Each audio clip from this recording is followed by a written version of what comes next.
We work hard, we play hard. We are gamerpreneurs. Individuals who have chosen to give up the security of a 9 to 5 in favor of getting to set our own hours, of doing the work that we want to do, and we refuse to give up the hobby that we grew up with in order to, quote, grow up.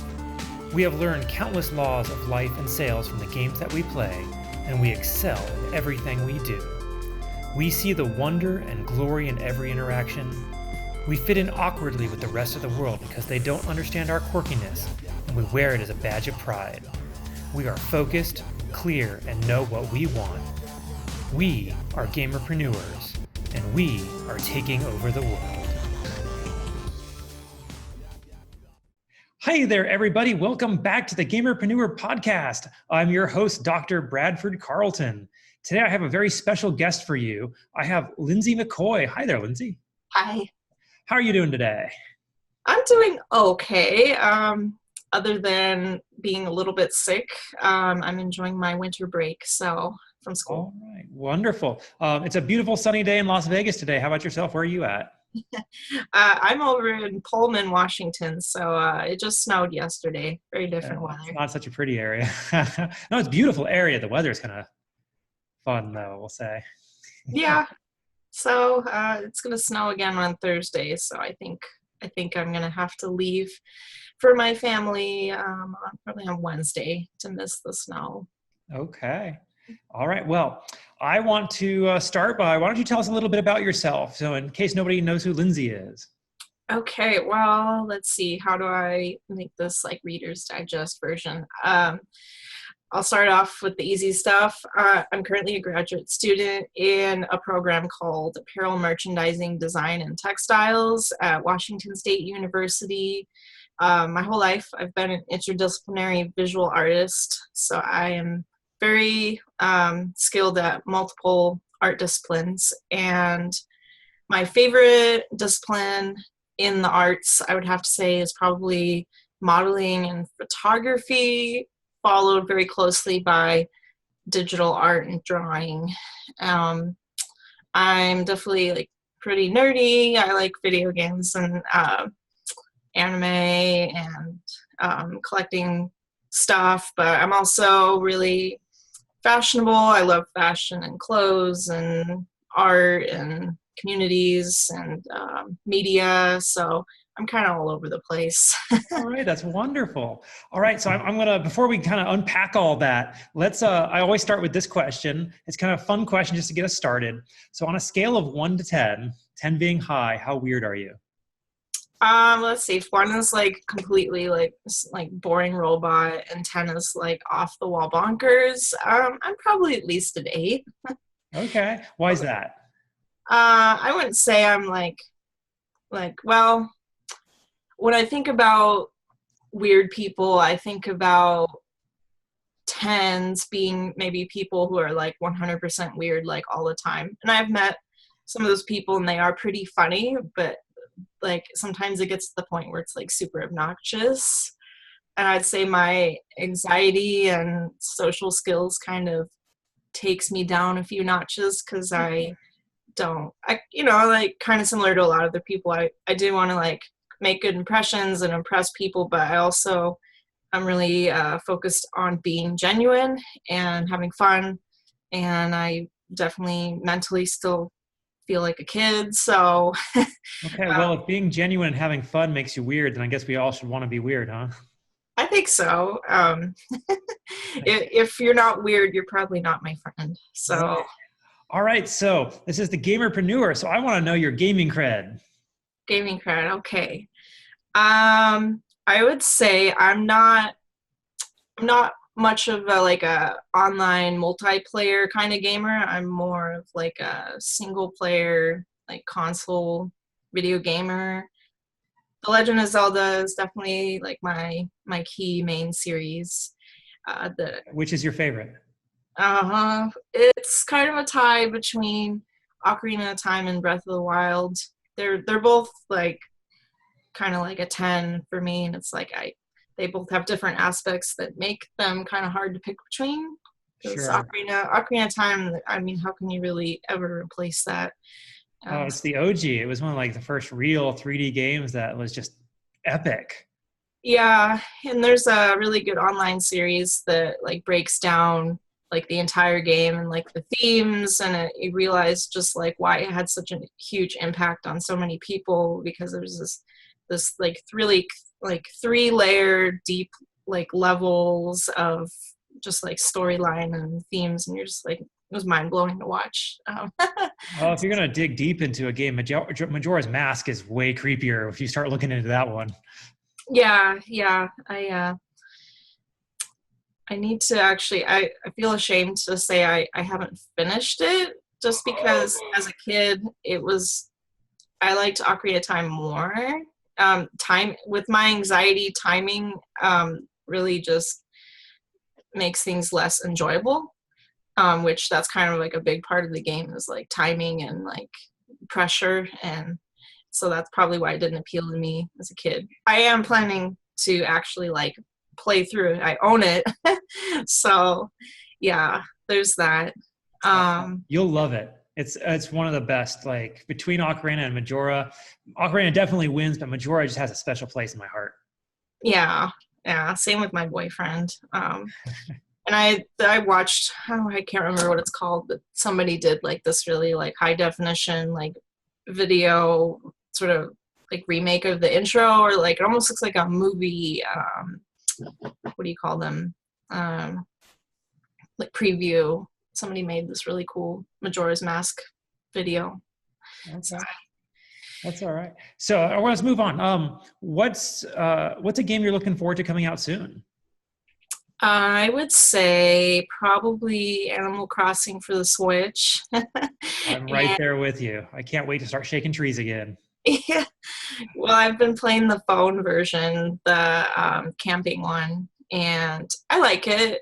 I think I actually like it more than the GameCube version because there's no like shaking trees and weeds. The weeds, especially pulling weeds, is like, So I kind of like how a little bit faster paced the like mobile version is. So I'll be interested to see like how they make the Switch one, like what aspects they will focus on. Okay. And So Breath of the Wild too. That also. wonderful. So you like Zelda games. What's your favorite game of all time? Is it a Zelda game or is it something off the wall? No, I think it's still Zelda. Yeah. Okay, beautiful. All right, so let's kind of unpack what you do. So you're a streamer, but you don't stream video games, right? Not usually. I do once in a while. Okay, so what do you stream then? Well, the only game I've actually managed to stream so far was Mario Kart for the GameCube. I meant like you said you do that, sometimes, but like in your majority of time, what are you streaming? Oh, I see. I stream my art. So I make graphic illustrations, digital illustrations, either characters or logo designs. Well, that's fantastic. So how did you get into it? Like why streaming as a medium of being able to show everybody as opposed to something else? Well, first of all, I think with my current setup, it was just the easiest option. I would love to be able to stream like my makeup designs that I do for my modeling gigs, or even fashion design or the modeling gigs themselves, but that would require setup with a camera externally that hooks up to the computer, which I don't have that available, but I did have two screens and a tablet and a webcam. So uh, at the time, when deciding what to stream, that was the most viable option, especially since I was already doing it on a daily basis. Okay, great. Now, do you find like people come in and they're like, "Where's the video game?" Or how does it go in your chat? I would say because Twitch has different categories, I think most people who are like picking the art category already are expecting that it's only art and not video games. And I think since I'm not really like well known yet or popular, I think it'd be pretty hard to accidentally stumble on my channel. So I don't think I've really had any issues with people like expressing that, oh, I think I'm in the wrong place, or I don't think I've had that yet. Okay. Now, can you kind of talk me through why you decided to stream in the first place? Well, as mentioned, I already draw a lot, Hmm. and I get a lot of different commissions, either for real currency or like fake online game currency. And so I love drawing, but sometimes it can get a little bit boring. Like I'm just sitting in my room by myself, listening to music, and I enjoy like my own company, but there's something that's kind of really nice about having other people like watching you and chatting.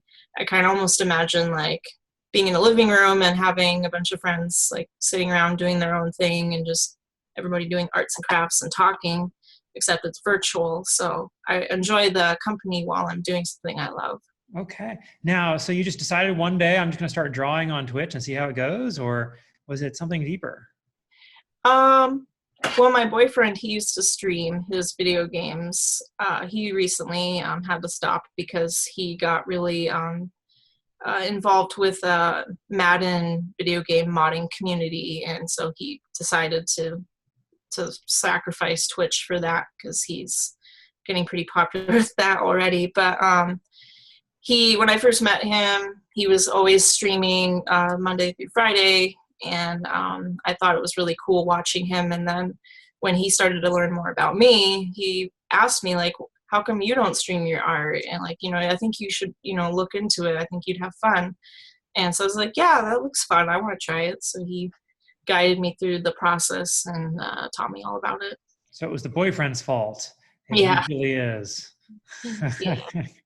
So, your art now, what kind of art do you do? Is it on a pad or are you actually using art supplies? Because you said you don't have an external camera. Right. It is digital, meaning I do have a drawing tablet on my desk, and I'm drawing in either Adobe Illustrator or Adobe Photoshop. And so I'm able to use a program called OBS Studio that captures in real time what is happening on a certain designated screen.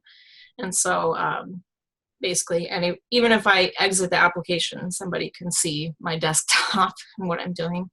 Oh, So beautiful. Now, you say you do commissions. Is that a lucrative, side gig, or how does that go for you? um, I would say it kind of just depends on how much effort I put into it. So right now, as I mentioned, I'm in grad school, and it's been a little bit, not a little bit, actually pretty overwhelming.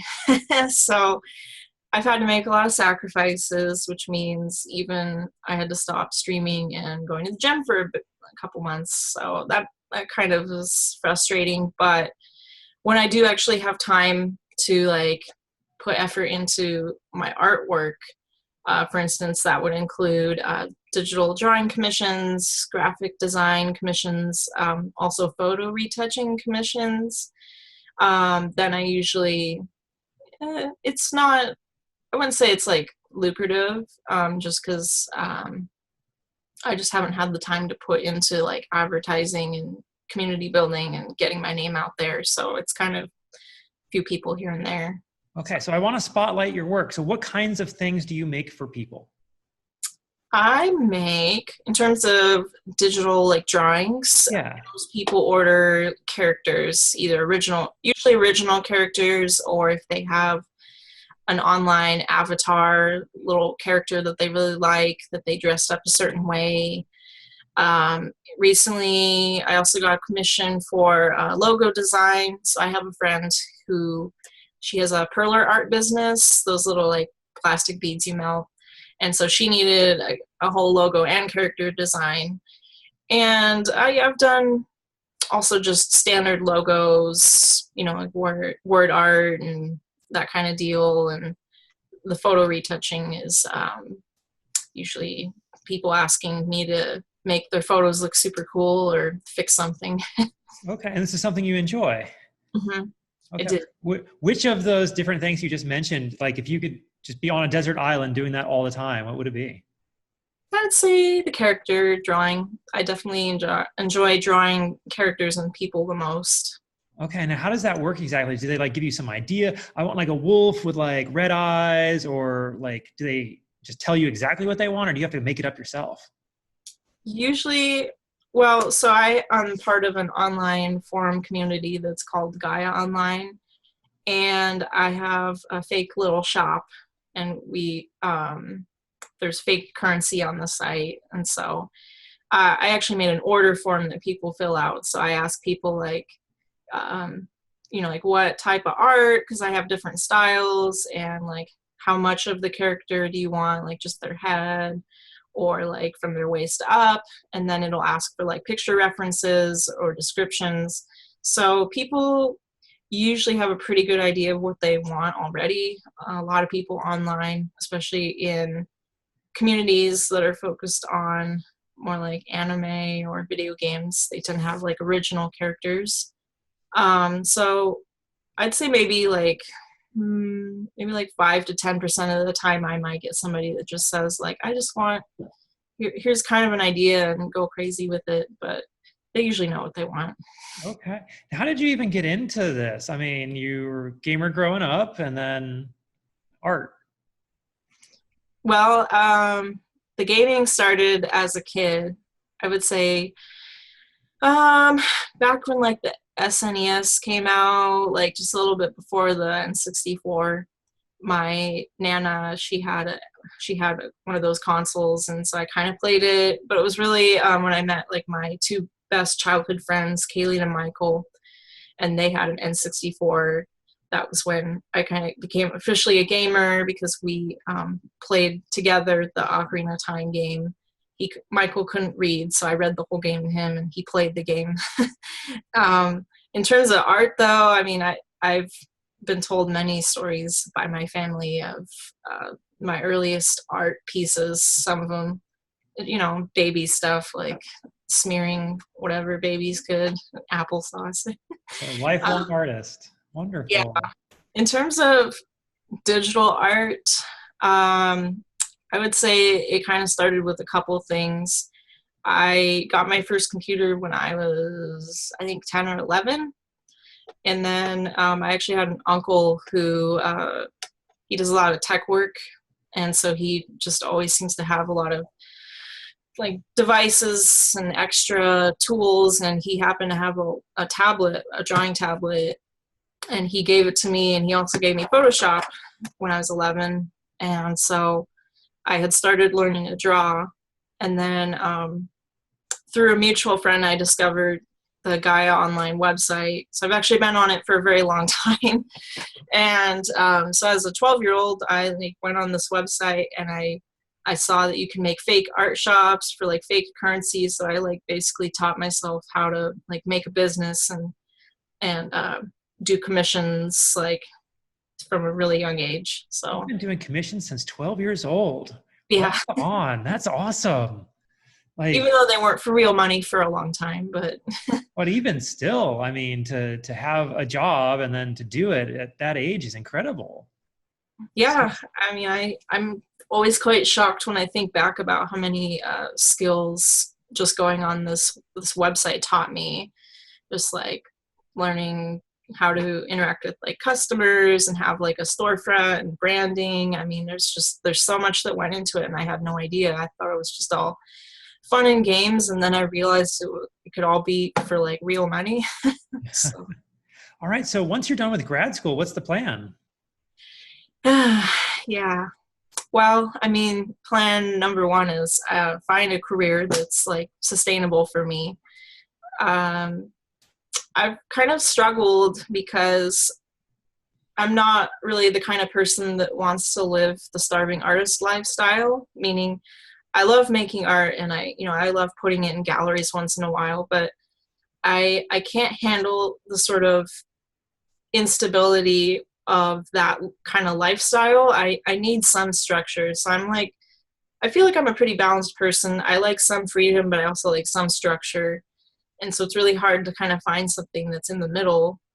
And so like I went to art school for my undergrad degree, because that's what I want to do, like art related, but I really still had no idea like what kind of careers that could translate into. And so I spent several years exploring various options, such as makeup artistry and teaching at a private art school. And I think I liked doing both of those things, but I think they were just sort of for the wrong companies. I didn't enjoy the actual companies themselves or corporate personalities. And so I ended up finding out about this.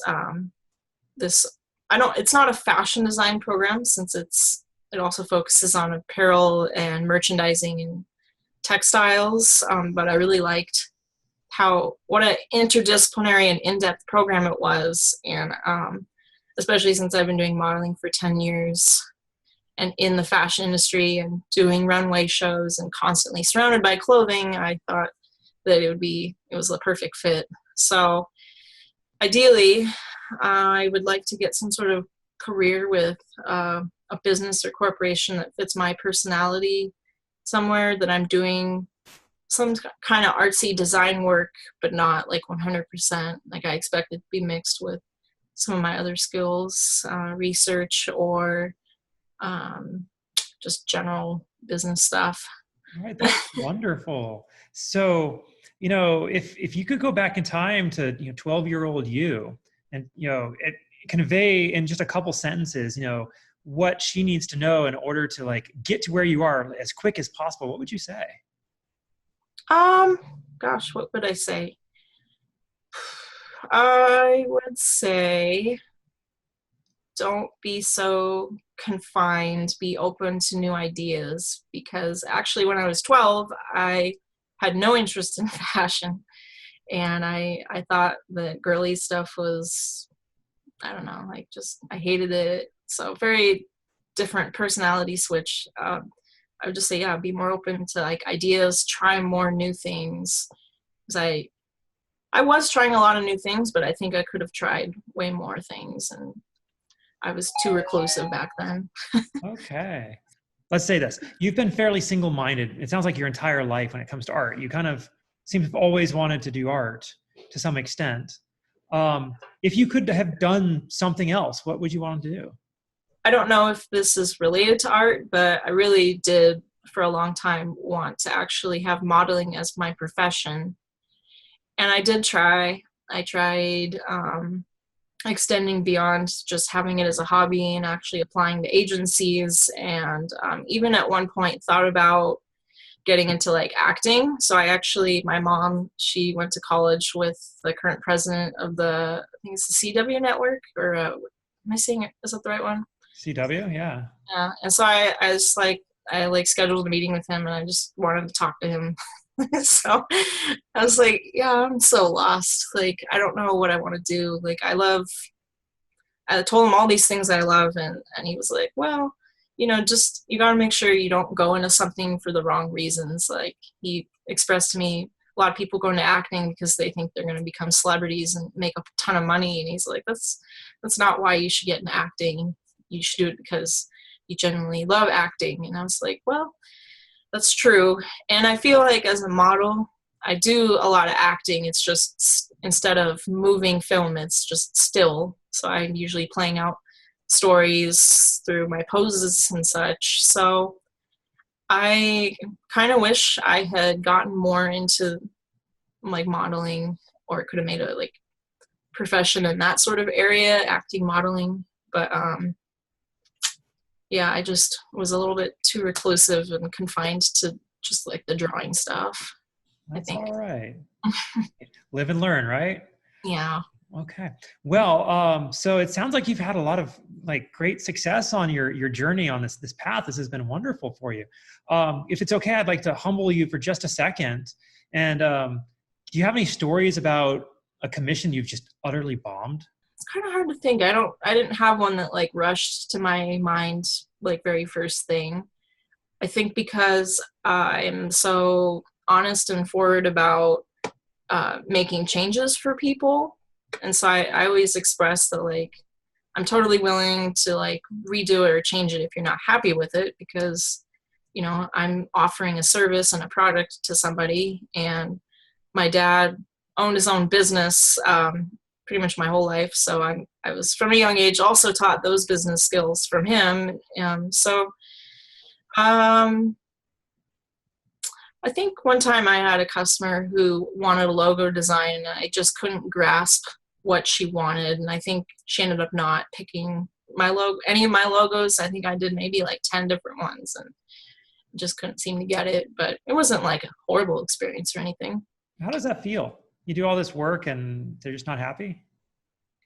I mean, I feel a little disappointed. And I think in those moments, I just tell myself, like, there's a lot of reasons maybe it didn't work out. Maybe they weren't communicating their ideas effectively. Maybe I wasn't asking the right questions.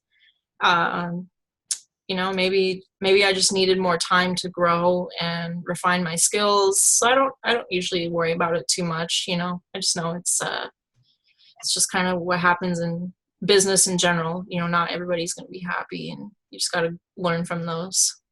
That is a wonderful attitude to have. I wish more people were able to think like that, because so many people, if something, even the smallest thing goes wrong, they just break down and they're a puddle on the floor.